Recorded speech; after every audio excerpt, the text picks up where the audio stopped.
Hello, we have Rohan with us today. Rohan has cracked CAT 2021 and he has got 99.76 percentile.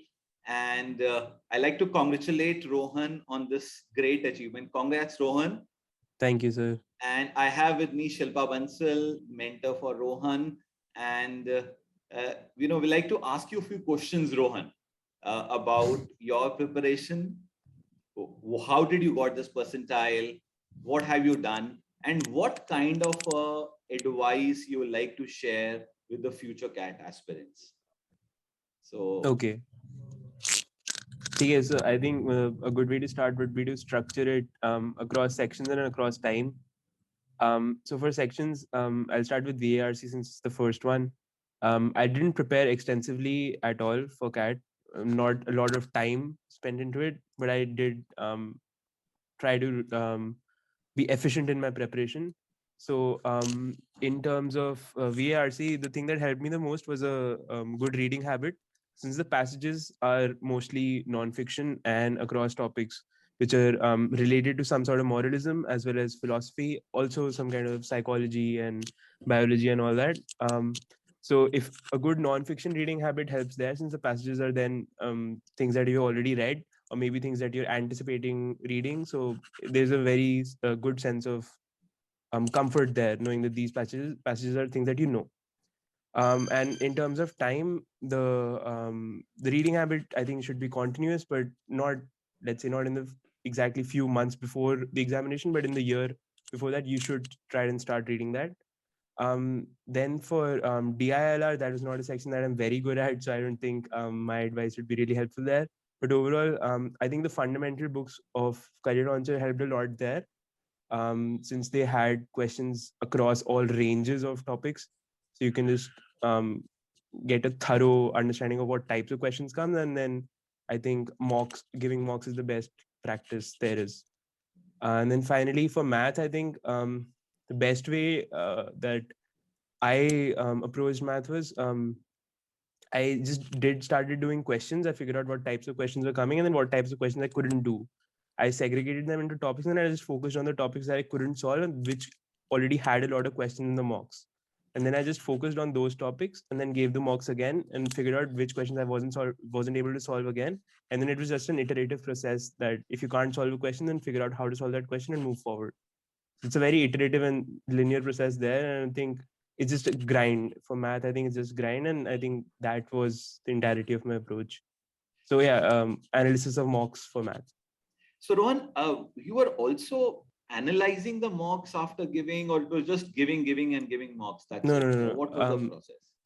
Yeah, so I had a whole process of analyzing mocks. So I used to give a mock and then chill that entire day and not do much. But the next day, I just got up, put everything into I had an Excel sheet, a Google sheet, where I just put up all the data that these were my sectional scores, these were the topics that I think I missed in this. Okay.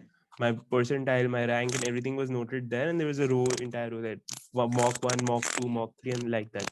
Okay. So after I'd done that, then I'd look at the questions, what kind of questions I missed. So VARC was not something that I'd looked extensively into mocks, but I could figure out that I was weak in the sentence, the paragraph formations. So I knew I was weak based on the mock analysis. So I worked on that. And then DILR, I knew question choice was poor. So I could figure that out through analysis. And then for math, again, what I used to do, I had a separate register in which I used to just write down all the questions I couldn't do and then solve them in that register again. So that even if I could see the solution there, I just did it once with my own hand so I could try and remember it. So I tried to do that for the questions I couldn't do for math, which I got wrong, not necessarily the ones that I missed, which I got wrong. I definitely did do them by hand. And then, yeah, that's how I used to analyze my mocks.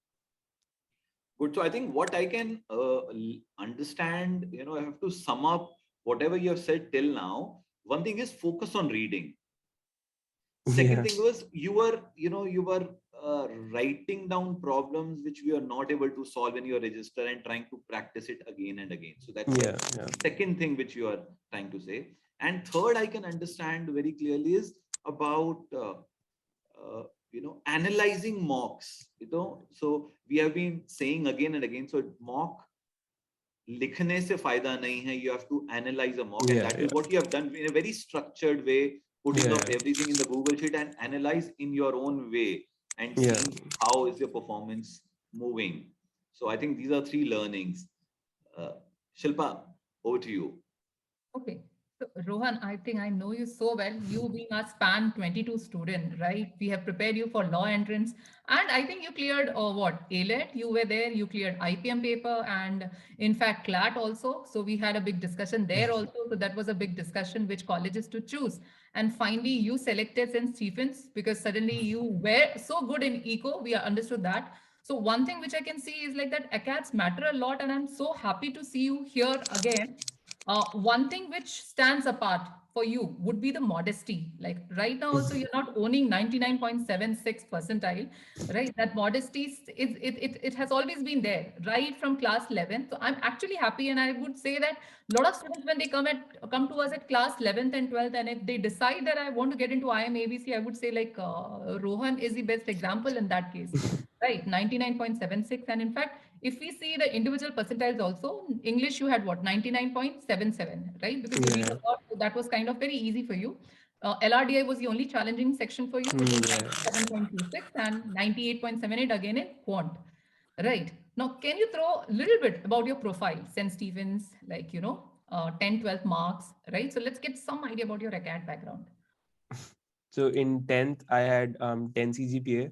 We don't get percentages for CBSE at that time, at least. Then in 12th, I had 98.4 overall and 99 BFS in commerce with maths. Based on that, I chose St. Stephen's for BA Honors Economics. And there, right now, I think I have a GPA of somewhere around 9.5. It's not rank one, it's somewhere in class rank within top five. You're saying a strong academic background, it does help in CAT preparation. Um, Definitely, I don't think it's as much about the as in terms of preparation, more of as a mindset. I think it helps if you always try to stay on top of things that are thrown at you as a challenge and not really as an burden, or let's say as an obligation. If you look at academics more as a challenge and thing that you want to do yourself, I think then it helps in terms of mentality and your mindset while approaching the exam.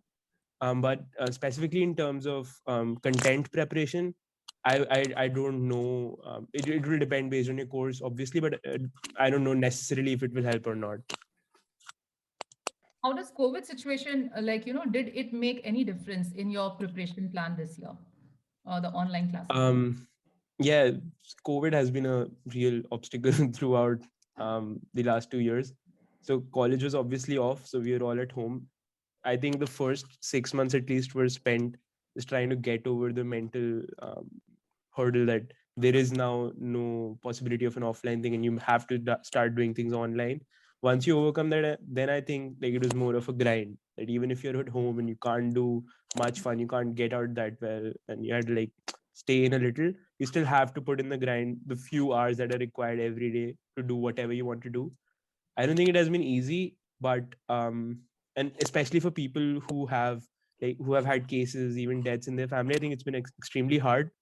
But other than that, I think it shouldn't be that big of an excuse. If you want to start working, I think you should start working despite COVID.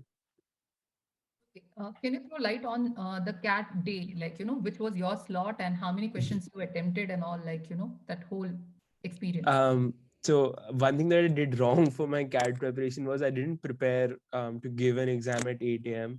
to One, slot one. get up at 6:30 and 7 and Yes. then just go to the center. That was one thing that I missed.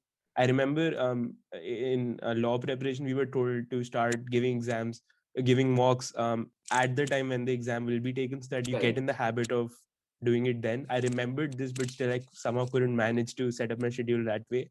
So I couldn't really sleep that well that night. I slept a little late, woke up a little hazy. But at the exam center, things were pretty chill. I wasn't stressed. I didn't have too much writing on the exam, so that way I think I wasn't that stressed. But yeah, I think not being stressed helps a lot in any exam. Like absolutely, it helps a lot. So during the exam, I think I attempted all questions in English. I don't face much of a time problem in English at all. I had spare time actually there, but that's just because of my reading speed, which I think again is a result of a reading habit. So that is something that again people will have to optimize based on their own personal strengths and weaknesses. Then in LRDI, I'm actually not that good. I'll say bad, but I don't know, to be honest. There I could attempt two sets. I have a problem of choosing wrong questions there, which I faced in the actual exam as well. I chose a later analysis. I think CL analysis only showed that it was a very difficult question, the only very difficult question of the set. So I just chose did two sets, one four question one and one a 6 question one. I got them all right as far as I can tell, but one question I think I marked wrong and one question I marked extra. So in my head, I knew all the answers. I think I've marked one wrong and I marked one question extra, so I lost a few marks there. Then for math, I faced a time shortage for LRDI, so I think practice is the thing, is what I've heard from my peers who've also done well, that practice is what helps the most in LRDI in terms of speed and question choice. Then finally in math, I don't really remember. I think I attempted 14 questions and I got 11 or 12 right, if I'm not wrong. So for math, again, I think the appropriate attempt should have been somewhere around 16 and correct 1-2 questions up, 13, 14. So the thing that I missed out there was, again, a little bit of speed and question choice as well. So I think there was a 1-2 easy question that I figured out at the last minute, ke ye to ho jayega. But by then I didn't have the time. So yeah, again, question choice and speed, which is again built through practice. So for last two sections, practice is the most important thing. So I think again and again, practice, and choosing the right questions also makes a lot of difference. Yeah, I think that is definitely very, very important. If you have to crack, choose the right questions from the sets. That's yeah. important learning. Anything else, Shilpa, you have in mind? Any other exams you have taken, Rohan, other than CAT? No, I have not. Okay, so now what's your plan of action? Which colleges are you targeting, and is it only India or you're thinking abroad? So what now? At this stage, I'll prepare seriously for the interviews and then I'll look at ABC, obviously. If I get into ABC, I'll most probably join. But if I get A, I'll probably defer for a year or two, get some work experience, and then join. As for abroad, I'm not very sure right now, but there might be some prospects. I have not, honestly, not looked very seriously at that. That's something that my family wants me to pursue, but I'm not very sure. So right now, everything's still on the table. And right now you're working online only, right? You're working with Bain. No, I've got an offer. I'll join Main after my college ends. Right now, I'm in third year. Okay, great. What is a suggestion which you would give to the CAT 22 aspirants? Like, from your experience, anything Um, that one thing that I figured out from not just my own experience, but seeing a few of my friends also gave it with me, from seeing from their experience as well. What I can see is it's not per se a very difficult exam, as in that your own skills or something will hold you back. It's an exam that requires dedication, and that dedication is also not very difficult if you have the right resources. So if you have a good coaching and you have good material, and also you have the stability at home and the time, which is also not easy for everyone. If you have all that and you can give 3-4 hours every day and you do that for 6 or 9 months or whatever time frame that you've chosen for yourself based on your own preferences, I think if you just keep a cool head and give that exam in that way, I don't think it's very difficult for anyone to score highly in this exam. So in that way, I think it's an optimistic exam. Good. So thank you, Rohan, for great insights, and all the very best. We are hopeful you will get all possible calls at Thank a you, sir. score, and we are with you at every step till the Thank time you. you land up in a top B school. Thank you. Thanks, Rohan, for that. Chalo, All the good, best. great.